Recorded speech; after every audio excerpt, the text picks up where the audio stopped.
Nazareti, Bwana wa mabwana, wa mamlaka ya jina la Yesu Kristo wa Nazareti, mwana wa Mungu aliye hai.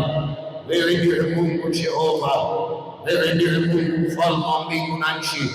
Ni katika jina la Yesu Kristo, wa damu ya Yesu Kristo wa Nazareti, Bwana wa mabwana, ninaomba ukatusamehe, ninaomba ukatusafishe Bwana, ninaomba ukatuoshe kwa damu yako Bwana wa mabwana, iliyomwagika pale msalabani kwa ajili ya wengi na kwa ondoleo la dhambi, katika jina la Yesu, kwa damu ya Yesu Kristo wa Nazareti, Bwana wa mabwana, kwa mamlaka ya jina la Yesu Kristo wa Nazareti, mfalme wa mbingu na nchi, tuoshe kwa damu yako, tuoshe kwa damu yako. Kitabu kile cha Mathayo sura ile ya 26, Bwana wa mabwana, mstari ni ule wa 28.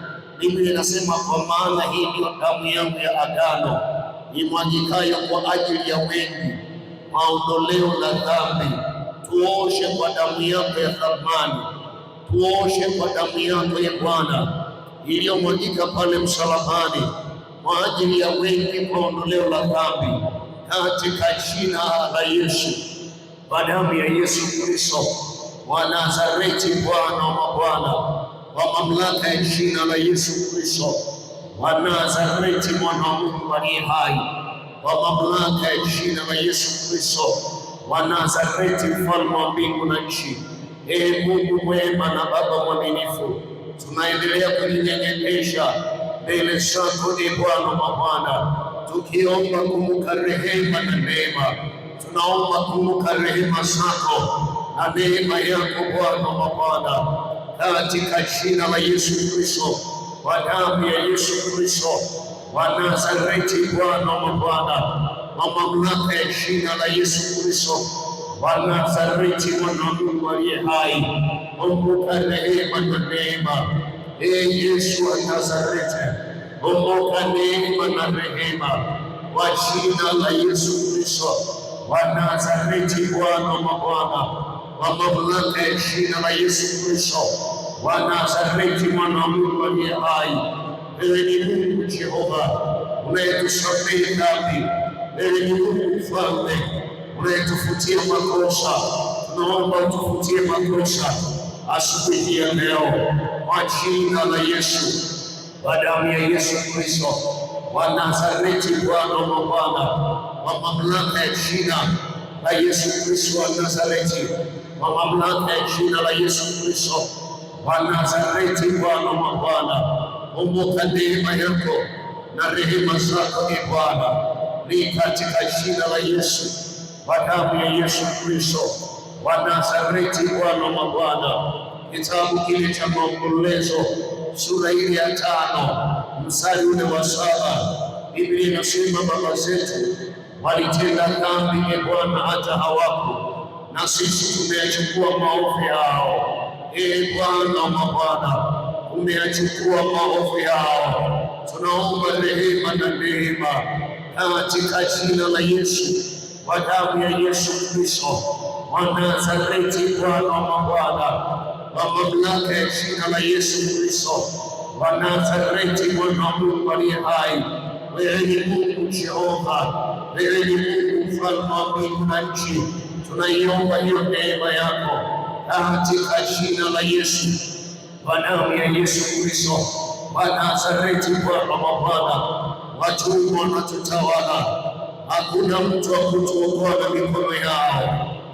Bwana wa mabwana, watu wanatutawala mfalme, magonjwa yanatuandama, tunapita kwenye vita mbalimbali, lakini yote ni kwa sababu ya dhambi na makosa ambayo tumeyatenda mbele zako Bwana, katika jina la Yesu.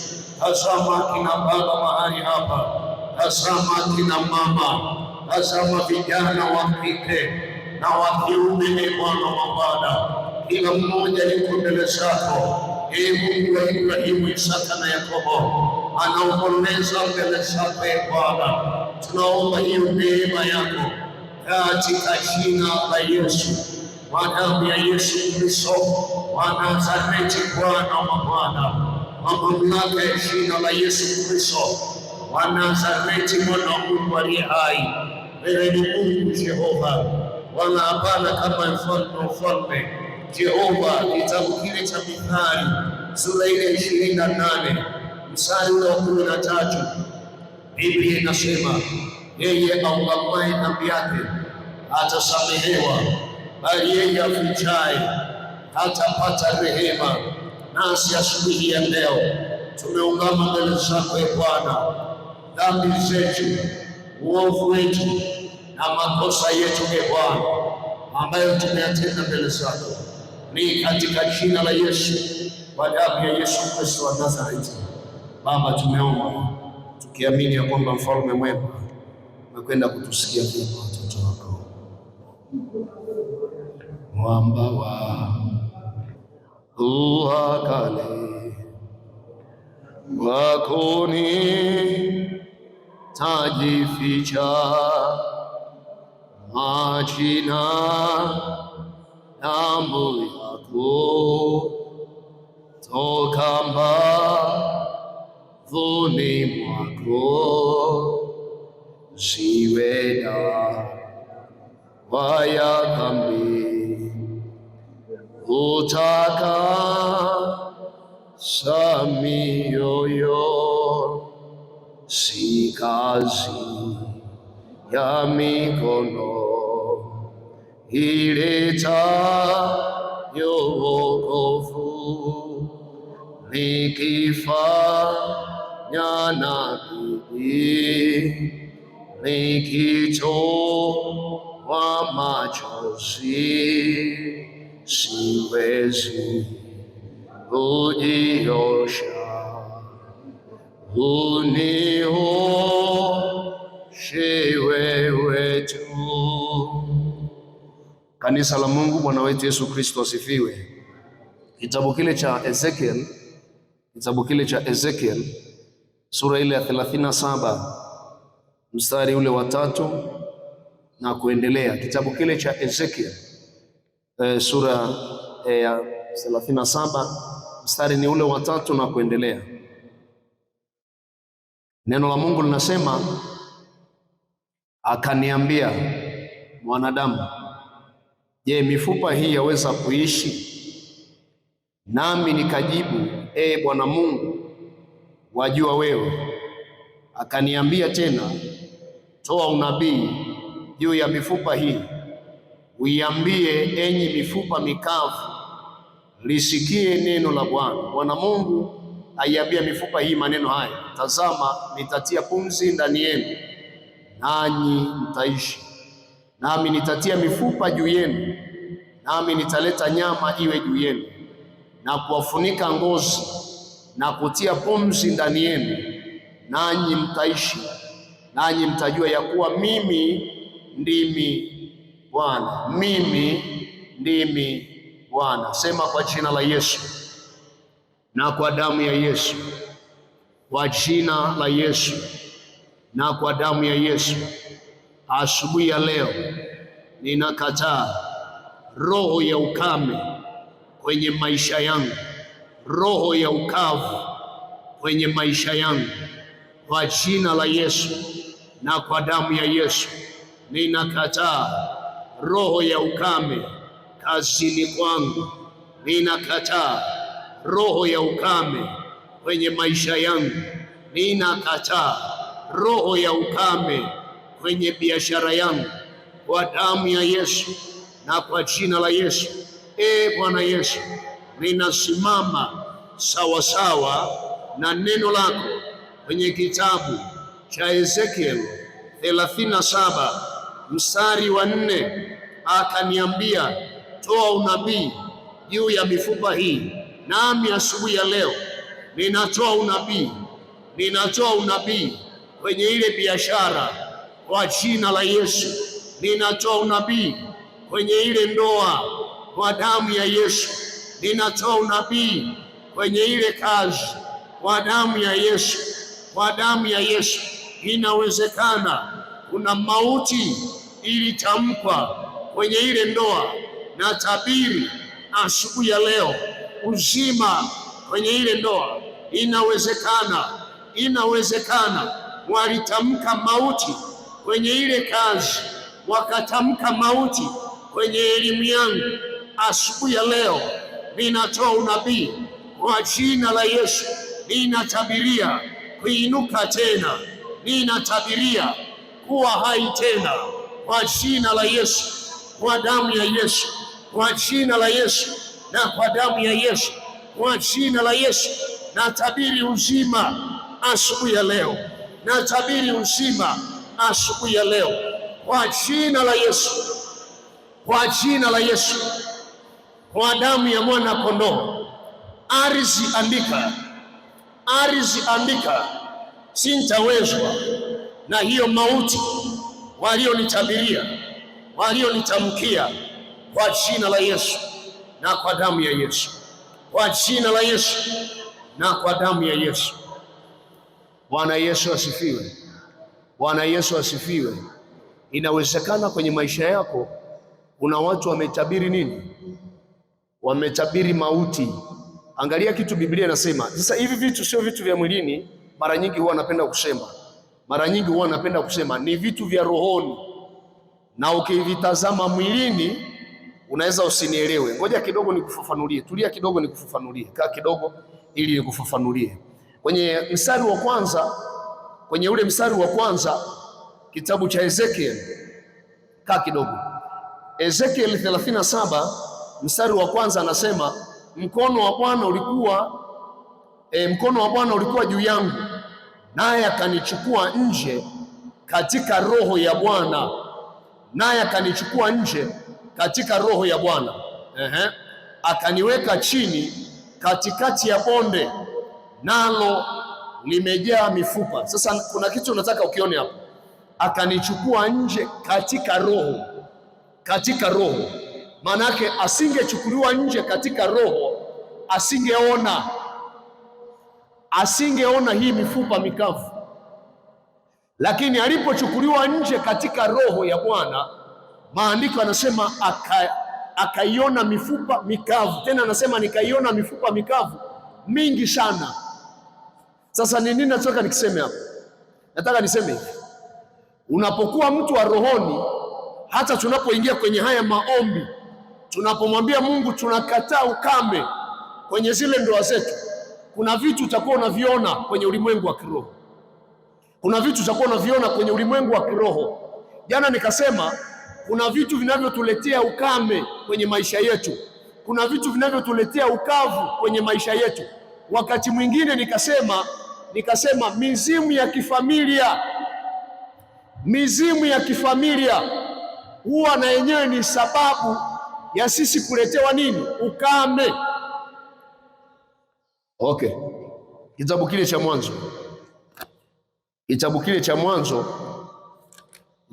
Mwanzo, sura ile ya 12 mstari wa kwanza. Maandiko yanasema hivi: Bwana akamwambia Abrahamu, toka wewe katika nchi yako na jamaa zako na nyumba ya baba yako, uende mpaka nchi nitakayokuonyesha. Nami nitakufanya uwe nami. Mstari ule wa pili, nami nitakufanya kwenye ule mstari wa pili, wewe kuwa taifa kubwa, na kukubariki na kulikuza jina lako, nawe uwe baraka.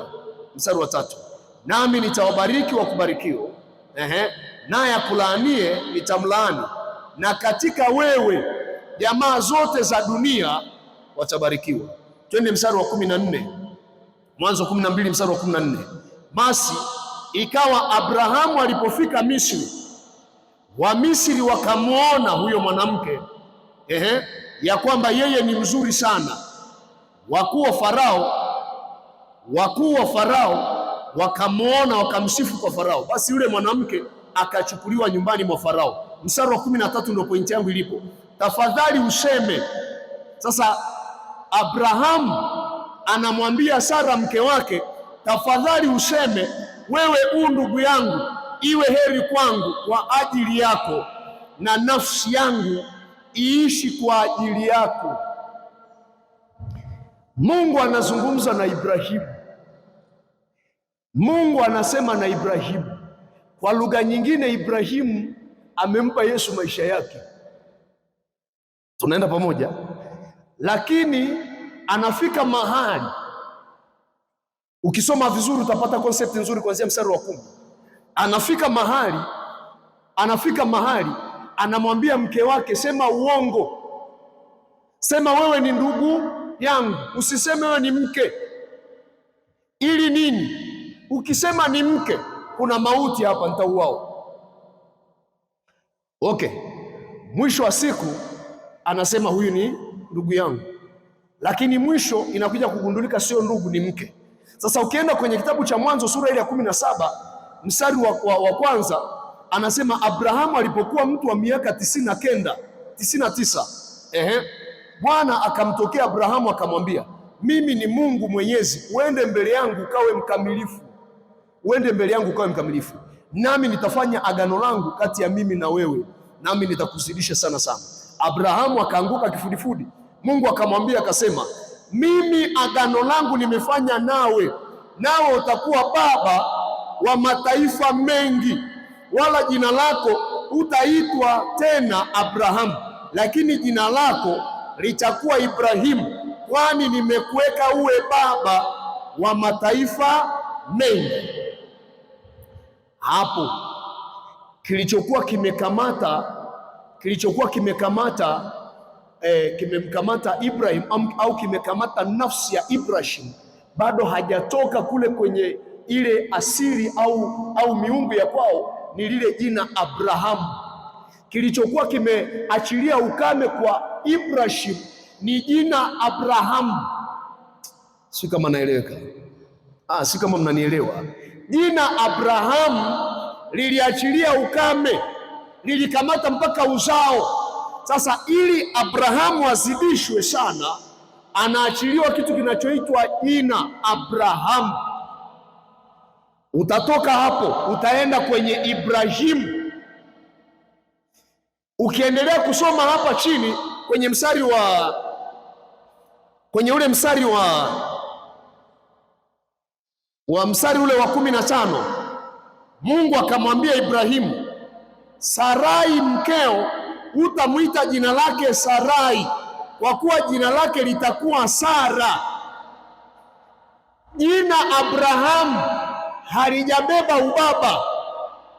Jina Abrahamu halijabeba ubaba, limebeba ukame. Lakini jina Ibrahimu limebeba ubaba wa mataifa mengi. Oh my God.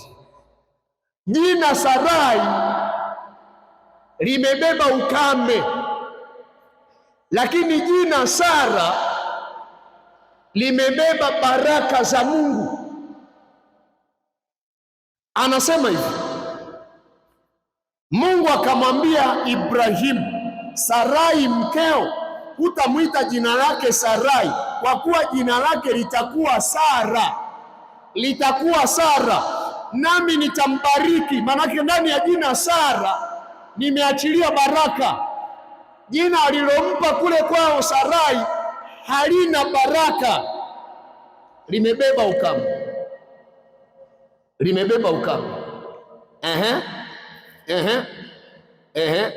Na tena nitakupa mwana kwake. Jina Sara limebeba mpaka mtoto, sio baraka tu, limebeba mpaka mtoto. Naam, nitambariki naye atakuwa mama wa mataifa.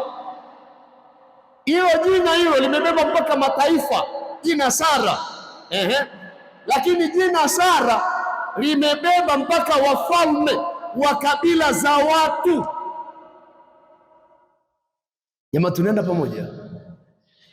pamoja? Kwa hiyo kuna wengi leo tunatembea kwenye hali ya ukame kwa sababu ya majina, kwa sababu ya jina tulilopewa. Hilo jina limebeba nini? Limebeba ukame. Hilo jina limebeba ukame. Kitabu kile cha Danieli,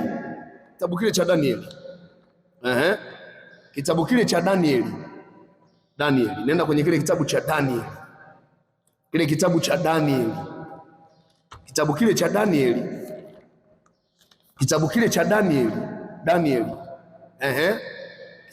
Danieli sura ile ya kwanza, Danieli sura ile ya kwanza, nitaanza kuanzia mstari ule wa tatu. Danieli sura ya kwanza mstari wa 3. Mfalme akamwambia Ashpenazi, mkuu wa matowashi wake, awalete baadhi ya wana wa Israeli wa uzao wa kifalme na wa uzao wa kiungwana. Mstari wa 4. Vijana wasio na mawaa, wazuri wa uso, wajuzi wa hekima, werevu kwa sababu ya maarifa yao, wenye kufahamu elimu, watakaoweza kusimama katika jumba la mfalme. Tena aliwaambia awafundishe elimu ya Wakaldayo na lugha yao. Mstari wa 5.